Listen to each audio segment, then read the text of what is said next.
ecos del más allá, las almas que reclaman su lugar. El crepúsculo caía sobre la ciudad como un manto pesado y gris, de esos que parecen ocultar secretos entre los pliegues de la niebla. Hay lugares en este mundo donde el velo entre lo vivo y lo muerto es tan fino que casi puede rasgarse con un suspiro. No son solo paredes de ladrillo o suelos de madera. Son recipientes de memorias, cárceles de almas que no han encontrado el camino de salida. Esta es la crónica de tres almas vivas que, sin buscarlo, cruzaron sus caminos con lo inexplicable, enfrentándose a sombras que se niegan a ser olvidadas. Parte Prume. Bajo mis pies, la casa se alzaba en las afueras, rodeada por un jardín de maleza alta que parecía susurrar con el viento. Era una construcción antigua, de esas que exudan una elegancia decadente, con contraventanas que colgaban de bisagras oxidadas y una fachada que el tiempo había teñido de un amarillo enfermizo. Para la nueva inquilina, una mujer joven llamada Elena, aquel lugar no representaba una amenaza, sino un refugio. Ella amaba el peso de la historia en las habitaciones amplias y el crujido rítmico de la madera bajo sus pies. Sin embargo, la paz duró apenas lo que tarda en consumirse una vela. La primera señal no fue visual, sino auditiva. No eran ruidos de cañerías ni el asentar de los cimientos. Eran susurros. Al principio, se manifestaban como un siseo apenas perceptible, cuando Elena se quedaba sumida en el silencio de la lectura nocturna. Era un sonido sutil, como el roce de seda sobre el suelo, pero con el paso de las noches, los susurros adquirieron forma. Elena, la voz no venía de una habitación contigua, sino que parecía brotar de las mismas paredes. Ella se quedaba helada, con el corazón martillando contra sus costillas, sintiendo cómo un sudor frío le recorría la nuca. Intentaba racionalizarlo, el cansancio, el viento colándose por las rendijas de las ventanas viejas, el eco de la ciudad lejana. Pero la mente tiene un límite para las excusas cuando el instinto de supervivencia grita peligro. Una noche, mientras el reloj de pared marcaba las 2 de la mañana, con un eco fúnebre, Elena escuchó pasos. Eran pesados, deliberados, subiendo por el pasillo. No era el crujir aleatorio de la madera, era alguien caminando. Se incorporó en la cama, con los ojos dilatados por el terror, observando el resquicio de luz bajo la puerta. Los pasos se detuvieron justo delante de su habitación. La manilla no se movió, pero el aire de la habitación se volvió gélido, cargado de una humedad que olía a tierra mojada y metal oxidado. Cuando finalmente reunió el valor para abrir la puerta, el pasillo estaba vacío. Solo el silencio denso y opresivo la rodeaba. La sensación de ser observada se convirtió en una sombra constante. A veces, por el rabillo del ojo, veía siluetas que se desvanecían al girar la cabeza. La calefacción, a pesar de estar al máximo, no lograba calentar ciertas esquinas de la casa, donde el frío se sentía como una mano invisible apretando su garganta. El origen de todo parecía concentrarse en el sótano. Cada vez que pasaba frente a la puerta de madera reforzada que conducía a las profundidades de la casa, un escalofrío eléctrico le recorría la columna. Sabía que allí abajo residía el corazón de la oscuridad. Una noche, impulsada por una mezcla de desesperación y una valentía nacida del miedo absoluto, Elena tomó una linterna y se dirigió al sótano. El aire se volvía más denso con cada escalón que descendía. El olor metálico se intensificó, un aroma acre, como sangre fresca mezclada con polvo de décadas. Al llegar al fondo, la linterna empezó a parpadear. El haz de luz luchaba contra una oscuridad que parecía tener sustancia propia. De repente, la luz se extinguió. La oscuridad total la envolvió. Elena se quedó paralizada, apenas pudiendo respirar. Entonces lo sintió.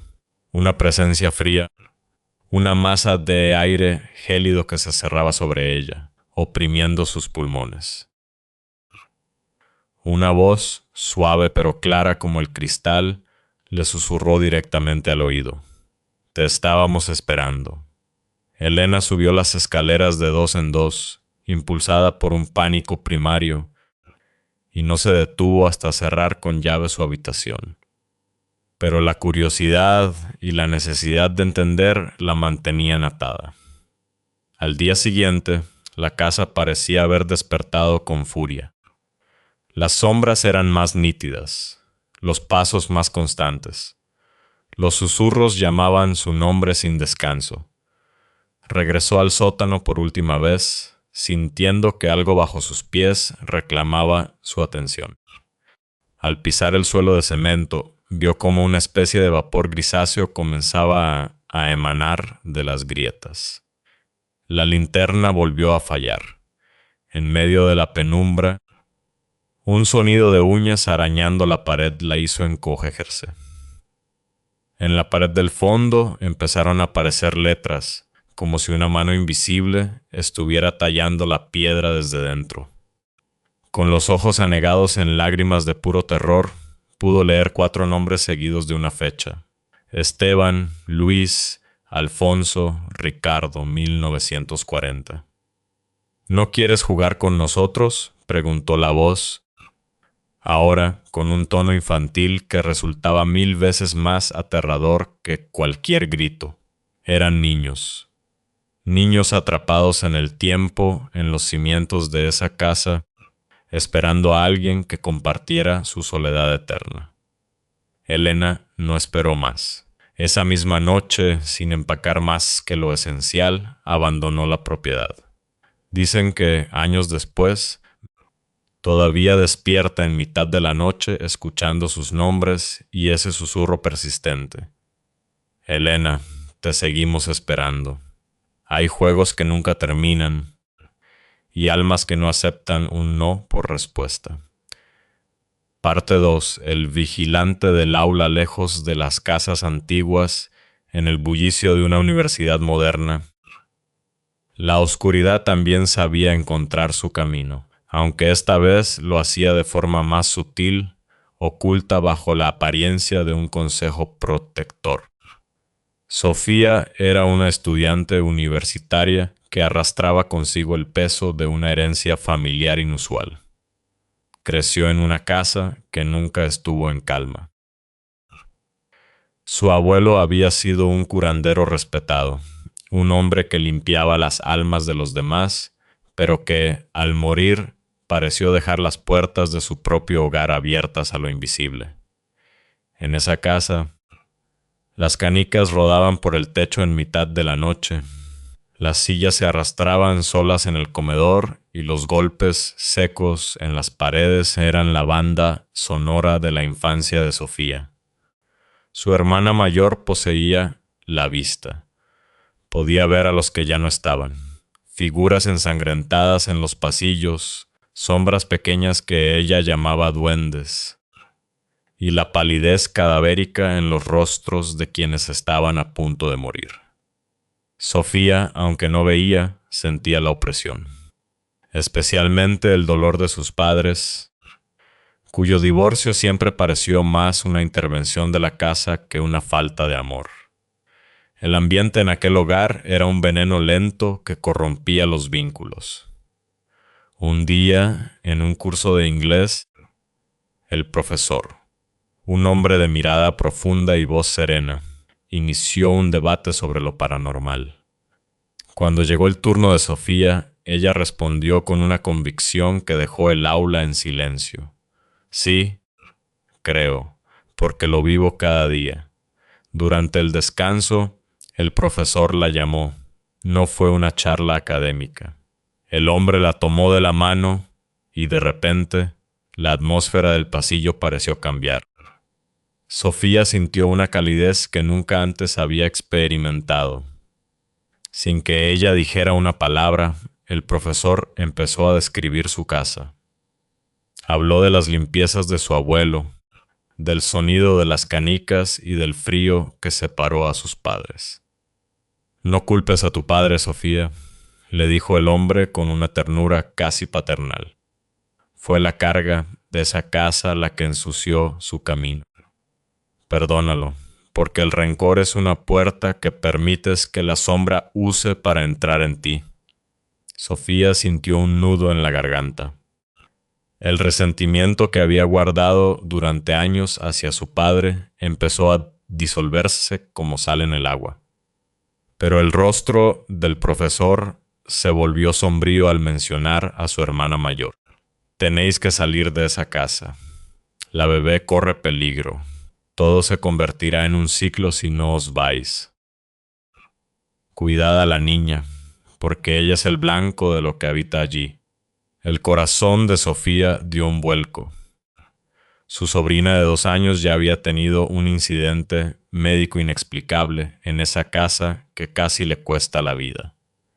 El profesor le tomó ambas manos y rezó con ella. Fue una oración extraña, en un lenguaje que sonaba antiguo y puro, que inundó el pecho de la joven con una paz absoluta. Al día siguiente, cuando Sofía regresó para agradecerle, el profesor no estaba. Preguntó en administración, buscó en los registros, habló con otros docentes. «Aquí no trabaja ningún profesor con ese nombre», le dijeron. «Esa clase la imparte la profesora Martínez, y ayer estuvo de baja por gripe». Sofía comprendió entonces que no había hablado con un hombre. Había sido un aviso, una intervención divina. Un ángel que tomó forma humana para romper el ciclo de dolor de una familia y salvar la vida de una niña pequeña. A veces, el cielo envía emisarios para recordarnos que, aunque la oscuridad sea densa, la luz siempre encuentra una grieta por donde pasar. Partet, el hábito gris. La última historia nos lleva a los pasillos de un antiguo colegio católico, donde la fe y el terror a menudo caminan de la mano. Carla era una niña de 10 años, amante de la danza y de las tardes que pasaba en el colegio después de clase. Aquel edificio era una mole de piedra y techos altos, lleno de crucifijos que parecían observar cada movimiento de los alumnos. Las monjas, vestidas de negro riguroso, caminaban en silencio, como sombra que se deslizaban sus rosarios entre dedos expertos. Una tarde a las 6:30, cuando el sol ya se escondía tras las montañas y las sombras de los árboles se alargaban como garras sobre el patio, el profesor de danza le pidió a Carla un favor. Debía ir a la sala de profesores a buscar el libro de asistencia. Carla odiaba esa sala. Siempre se sentía observada por los retratos de los antiguos directores. Al llegar, la puerta estaba abierta, pero las luces apagadas. Un escalofrío le recorrió la espalda. Al entrar y encender la luz, vio a una monja, pero no era una monja como las demás. Su hábito no era negro, sino de un gris ceniciento, un color que parecía haber sido lavado por 1000 tormentas. La mujer estaba de espaldas, mirando fijamente a la pared de piedra, inmóvil. «¿Permiso?», dijo Carla con voz temblorosa. La monja no se giró, permaneció estática, pero su voz emergió como un susurro agónico, como si cada palabra le costara un esfuerzo sobrehumano, sonando extrañamente ahogada. «Ve al tercer baño». «¿Cómo?», preguntó la niña, confundida. «Ve al tercer baño», repitió la figura gris. Carla, asustada, explicó que ella pertenecía a primaria y no tenía permiso para usar los baños de secundaria, el tercer pabellón. Sin esperar respuesta, tomó el libro y huyó de allí. Al salir, sintió que el aire de la sala se volvía insoportablemente pesado, cargado de una tristeza antigua que le oprimía el pecho. Al día siguiente, Carla descubrió una marca extraña en su brazo, una pequeña cicatriz roja que no estaba allí el día anterior. La inquietud la perseguía. Al llegar al colegio, buscó a su protectora, la hermana Mariana, una monja dulce con la que Carla sentía un vínculo especial. Le contó lo sucedido. La expresión de Mariana se transformó. El color huyó de su rostro y sus manos empezaron a temblar bajo el hábito negro. «Vamos a ver ese baño», dijo Mariana con una determinación que ocultaba un miedo profundo. Cuando llegaron al tercer baño, Mariana entró sola mientras Carla esperaba afuera. Al salir, la monja estaba blanca como el papel, con los ojos llenos de lágrimas contenidas. Antes de que pudiera explicar nada, la madre de Carla llegó para recogerla. «Mañana me cuenta, hermana», dijo Carla mientras se alejaba. Pero no habría un mañana tranquilo. Al día siguiente, el colegio era un hervidero de caos. Policías, directivos y médicos se agolpaban en el tercer baño. Mariana, con la mirada perdida, se acercó a Carla y le susurró la verdad. Han encontrado un hábito gris en el suelo y 3 gotas de sangre fresca. Lo que siguió fue un descenso a lo increíble. Las pruebas de ADN confirmaron que la sangre del hábito pertenecía a Carla, a pesar de que ella nunca había sangrado ni estado en ese lugar. La marca en su brazo era el origen. Mariana, finalmente, le contó el secreto que el colegio había enterrado décadas atrás. En 1950, las monjas de esa orden vestían de gris. La madre de Mariana había sido una de ellas. Había quedado embarazada, un pecado imperdonable en aquella época, y rechazada por todos y sumida en una vergüenza insoportable, decidió quitarse la vida un 3 de abril. Se colgó en el tercer baño mientras aún llevaba a Mariana en su vientre. Los médicos lograron salvar a la bebé mediante una intervención de urgencia, pero la madre murió con el cuello quebrado, luchando por un aire que nunca llegó. Por eso la voz del espíritu sonaba ahogada. La monja del hábito gris no buscaba asustar a Carla. Buscaba a través de ella conectarse con la hija que nunca pudo sostener en brazos. Las gotas de sangre de Carla fueron el puente, el sacrificio necesario para que un alma errante le diera un último mensaje a su hija viva. Aquel fue el último día de Carla en ese colegio. Mariana murió años después, ya anciana, y Carla siempre supo que en el momento de su último suspiro, una mujer vestida de gris la estaría esperando para cruzar juntas el umbral, libres al fin de las sombras del pasado. Porque al final del día, las historias paranormales no tratan solo de miedo. Tratan de lazos que ni siquiera la muerte puede romper, de advertencias que nos salvan la vida y de niños que, en la oscuridad de un sótano, solo esperan a alguien que no tenga miedo de jugar con ellos. El mundo es un lugar extraño, y bajo nuestros pies, en nuestras aulas o tras las puertas de un baño antiguo, la eternidad siempre nos está observando.